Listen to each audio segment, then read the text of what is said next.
Redemption redemption का क्या मतलब होता है, आइए सीखते हैं आज की इस छोटी सी वीडियो में।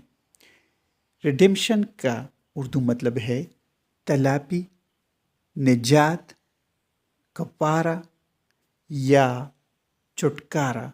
आइए इस वर्ड को सेंटेंसेस में इस्तेमाल करते हैं। ही सीक्स रिडेम्पशन, इसका मतलब है वो निजात चाहता है। Redemption brings peace. Peace means अमन, सुकून। निजात सुकून लाती है।